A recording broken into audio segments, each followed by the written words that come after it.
of the pollution. Well, we've talked about the bosses. Let's talk about the customers. It is reported that one of the worst performing water companies in the United Kingdom, Southern Water, is seeking to increase its annual bills by more than £350 from next year. Will that be permitted? Well, it's absolutely eye-watering, and this is a negotiation between the independent regulator and the water companies. It's not the government. But the reason that they have proposed, the regulator is looking at big increases across the board, it's not just in Southern, is because the previous government failed to bring in the investment. That meant the water infrastructure, our sewers and water pipes, deteriorated to such an extent that it now costs far more to fix them than if they had brought in that investment steadily over those 14 years. I can't undo that damage. I can make sure it never happens again, and that's what I'm doing. People do have concerns about the water industry. First of all, people are very angry about the record levels of pollution that we now see in our rivers, lakes and our seas. The lack of water infrastructure is actually holding back house building and therefore economic growth in parts of our country. And as things stand, by 2035, we will start to see the demand for water outstrip supply. The issue that we can't afford to renationalise the water industry. Well, it's not just that. I also think it will take too long. Is the issue that you don't think we should renationalise the water industry and it wouldn't actually work better? Well, I'm more interested in the purity of our water than the purity of our ideology. So what I'm going to focus on doing is getting the water cleaned up as quickly as possible. Which ownership is going to work for the purity of our water? And Keir Starmer used to think it was public ownership. First of all, it could cost up to £100 billion to buy out the current owners. And secondly, it would take years to unpick the current ownership model. And that would choke off investment and mean that water pollution would get even worse. I think the public want to see the government taking action to clean up the rivers, not making it worse. And they don't want the taxpayer to foot the bill. So that is ruled out. But everything else is up for discussion. So John will be leading this commission. He will have a panel of experts, including environmentalists and customer representatives working with him, and there will of course be a chance for the public to have their say too. In opposition, you said that water bosses who've been found to be illegally dumping sewage should be in the dock. You said that on my programme actually. Yeah. You still have that view? I do, and we've got a water special measures bill going through the House of Lords today that will ban the payment of unjustified bonuses to water bosses who are overseeing severe failure. And it also brings in personal criminal liability for water bosses in certain circumstances when they are not complying with the law. Now, that is important because we need tough sanctions on water boss companies who are not doing what their customers expect. But beyond that, we also need to bring in the investment that will fund the upgrades in infrastructure that will stop the sewage getting into our rivers, lakes and seas in the first place. Including companies like Thames Water, Yorkshire Water and Northumbrian Water facing £168 million worth of fines by Ofwat for historic sewage spills. Well, that's right. Do you think it might be difficult for you, given that you accepted almost £2,000 worth of tickets to a football match from Northumbrian Water, that might be perceived as something that could influence any decision that you make? Factually incorrect. It was from Three, which is a telecoms company. They're not a water company. They're wholly owned by CK Hutchison Holdings, which owns 75% of the company that owns Northumbrian Water. CK Hutchins Holdings owns 75% of Chung Kong Infrastructure Holdings, the owner of Northumbrian Water.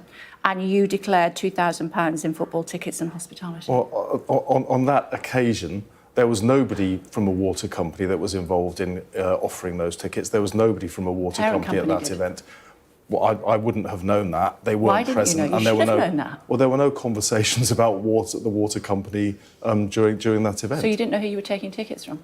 Well, they're not. I didn't know that they had a relationship with a water company. That didn't arise and nobody spoke about it. Why didn't you know? Well, it had no impact whatsoever on what happened that evening or any conversations that took place. Thames Water, for example, have been given a go-ahead to lift bills by 23%. They now say they need to raise bills by 59%. You do have the power to stop that, will you? Well, they haven't been given any go-ahead yet because Ofwat haven't reached the final decisions on this, and there is a negotiation underway. But as I say, I can't undo the damage and the deterioration that happened under the Conservatives. I can make sure that we have an investment plan to the future that means it can never happen again. One thing I have been able to do is to guarantee that money earmarked for investment will be ring-fenced so it can't be diverted for payment on bonuses and dividends. And that is one of the things that really infuriated customers, that they paid once. The money went on things that they weren't expecting it to go on, and then they were being asked to pay twice. That is the failure of the Conservatives. I've launched this commission to make sure that that kind of failure can never happen in the water sector again. Northumbrian Water recorded 30.1 spills per overflow over the course of 2023. The boss, as I said, Chief Exec Heidi Mottram, got a massive bonus. You said that these sort of people should potentially be in the dock if they have been found to break the rules. You took £2,000 in tickets and hospitality for a football match from bosses linked to that company that polluted that water. Why should people in Northumbria think that you're fit for your job? Well, I certainly wouldn't know that, and judge me by what I do. Why not? Judge me by what I do. No, that is what you did. Judge me by what I do. This is what you did. Okay. You took tickets from a company that is one of the 3 companies that Ofwat say are not fit for purpose. I've introduced a bill into Parliament. It's going through Parliament now that is going to ban the payment of bonuses. This was only last December. Ban the payment of bonuses to water bosses. You knew you were going to be in power. Overseeing illegal pollution. If I was being influenced by any kind of event like that, I would not be now taking the toughest action ever seen against water bosses for the payment of their bonuses or making them face criminal liability. The implications behind this are completely wrong. We are taking tough action against water companies to stop those abuses, to turn around the sector and make sure it works for customers and the environment in a way that we have not seen, frankly, for decades. I'm not upset, I'm just giving you an answer. Okay. I'm taking a piece of legislation through Parliament right now, the Water Special Measures Bill, that will ban the payment of multi-million-pound bonuses to water bosses who are overseeing catastrophic failure in terms of the pollution of our water sector.